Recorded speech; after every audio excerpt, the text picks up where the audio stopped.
Hello dear students, आज हम नया पाठ शुरू करेंगे, पाठ 9, जिसका नाम है हमारा राष्ट्रीय ध्वज। इस पाठ को पढ़ने से पहले हम ये जानेंगे कि राष्ट्रीय ध्वज क्या होता है।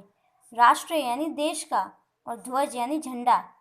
देश का झंडा जिसे पूरे देश में माना जाता हो उसको बोलेंगे राष्ट्रीय ध्वज। माना भी जाता हो और जाना भी जाता हो, जो पूरे देश के लिए एक हो, उसको बोलते हैं राष्ट्रीय ध्वज। तो ये हमारा राष्ट्रीय ध्वज है, तिरंगा, जिसमें 3 रंग जुड़े हुए हैं, केसरिया, सफ़ेद, हरा। अब इस पाठ को पढ़ने से पहले हम इस पाठ के सारे शब्दार्थ पढ़ेंगे पहले, उसके बाद पाठ शुरू करेंगे।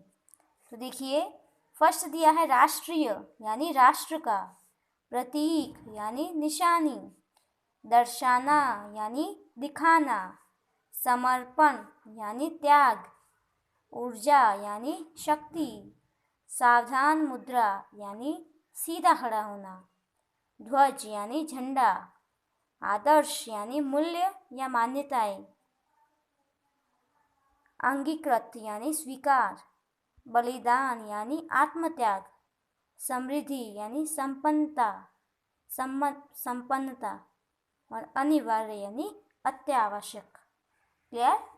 अब इस पाठ को पढ़ेंगे, आपको ध्यान से सुनना है। सबसे पहले दिया है पाठ के बारे में। प्रस्तुत निबंध में हमें भारत के राष्ट्रीय ध्वज के रूप, रंग, आकार, प्रकार तथा महत्व के बारे में बताया गया है। हमें अपने राष्ट्रीय ध्वज का सदैव सम्मान करना चाहिए। हमें हमारे देश के झंडे का, राष्ट्रीय ध्वज का सम्मान करना चाहिए, उसे रेस्पेक्ट देनी चाहिए। उसके बाद अब देखिए, पाठ शुरू हो रहा है। आज हम तिरंगे झंडे के बारे में जानेंगे पूरे पाठ में। तो ये पाठ बहुत ही इम्पोर्टेंट है सुनना आपके लिए।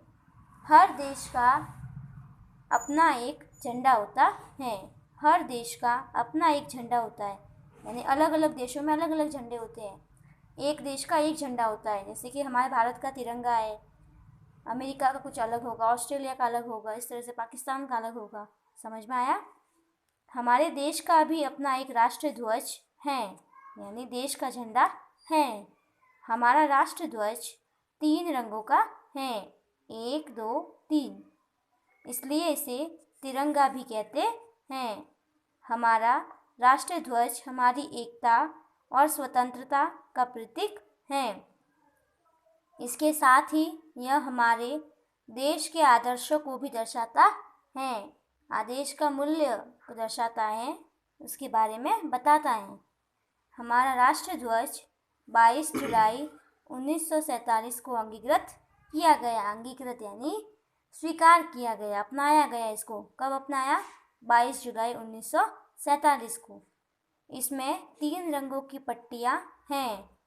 सबसे ऊपर केसरिया रंग, यह रंग समर्पण और बलिदान के भाव को दर्शाता है। केसरिया रंग क्या दर्शाता है? केसरिया बलिदान को और समर्पण को दर्शाता है।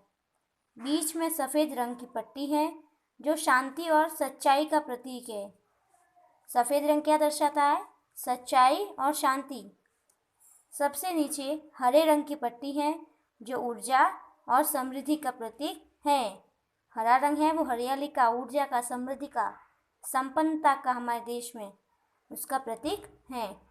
सफ़ेद रंग की पट्टी के बीच में नीले रंग का अशोक चक्र बना हुआ है। ये जो चक्र बना है इसको बोलते हैं अशोक चक्र। क्या बोलते हैं? अशोक चक्र। ये नीले रंग का होता है, जिसमें 24 तीलियाँ हैं। 24 तीलियाँ, ये जो है ना, लाइनें लाइनें दी हुई है ना, इसको बोलते हैं तीलियाँ, 24 तीलियाँ। उसके बाद यहाँ दिया है, यह चक्र हमारी गतिशीलता अर्थात प्रगति का प्रतीक है। जिस तरह चक्र चलायमान रहता है हमेशा, उसी तरह हमारा देश भी प्रगति और उन्नति के लिए चलायमान है। उन्नति करेगा हमारा देश। सभी का अर्थ पता चला आपको?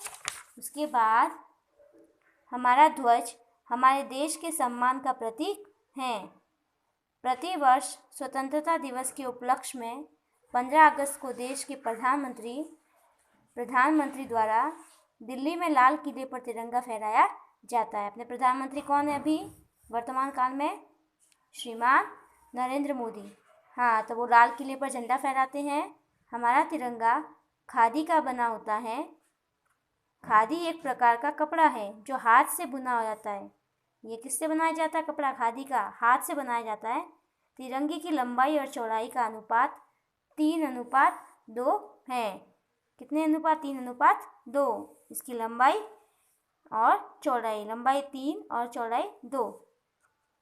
हमें अपने राष्ट्रीय ध्वज का सम्मान बनाए रखने के लिए कुछ नियमों का पालन करना अनिवार्य है, ज़रूरी है। हमें अपने तिरंगे का सम्मान बनाने के लिए कुछ नियमों को पालन करना चाहिए, नियमों को अपनाना चाहिए। निजी कार्यक्रमों में तिरंगे को फहराने की सख्त मनाही है। यानी कोई भी छोटे मोटे कार्यक्रम होते हैं, स्वतंत्रता दिवस और गणतंत्र दिवस के अलावा छोड़कर अगर कोई फंक्शन मनाया जा रहा है तो उसमें तिरंगे पर पाबंदी होती है, सख्त मनाही है, नहीं लगाना चाहिए। जब भी तिरंगा फहराया जा रहा हो तो सावधान मुद्रा में खड़े होकर उसका सम्मान करना अनिवार्य है। कहीं पे भी आप देखो, कहीं तिरंगा फहराया जा रहा हो या आप तिरंगा फहरा रहे हो या आपके आसपास आपके स्कूल में कहीं पर भी अगर तिरंगा फहराया जा रहा है और आप वहाँ मौजूद हो, आप देख रहे हो, तो आपको किसी अन्य मुद्रा में खड़े रहने के बजाय सावधान मुद्रा में खड़े होकर उसका सम्मान करना चाहिए। यह हमारे राष्ट्र के गौरव का प्रतीक है, इसलिए हम सबको इसका सम्मान करना चाहिए। तिरंगे का सम्मान करना हम सबका दायित्व है। जो भी भारत में जिसने भी जन्म लिया है हिंदुस्तान में, उन सभी के लिए तिरंगे का महत्व बहुत ही ज़्यादा होना चाहिए, सभी को सम्मान करना चाहिए। ठीक है, इन सबका आपको अर्थ मालूम पड़ा। केसरिया रंग किसका प्रतीक है? को याद रहना चाहिए मुँह पे। बलिदान का। सफ़ेद शांति और सच्चाई का, और हरा समृद्धि और हरियाली का, और अशोक चक्र प्रगति और उन्नति का प्रतीक है। ठीक है, और ये पूरा तिरंगा हमारे देश के सम्मान का प्रतीक है। सम्मान करना चाहिए, हमारा पूरे देश का सम्मान इसके साथ जुड़ा हुआ है।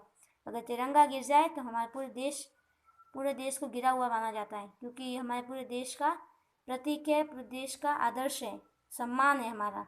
ठीक है, अब आपका होमवर्क देखिए। आज आपको होमवर्क में इस चैप्टर के सारे शब्दार्थ लिख के आना है, लर्न करने हैं, लिख कर लर्न करने हैं। ठीक है, ये देख लीजिए, 1 से 12 तक सारे ही शब्दार्थ लर्न करके फिर लिखने हैं या लिख कर लर्न करने हैं। ठीक है, समझ में आ गए चैप्टर? कल हम इसके क्वेश्चन आंसर पढ़ेंगे। धन्यवाद।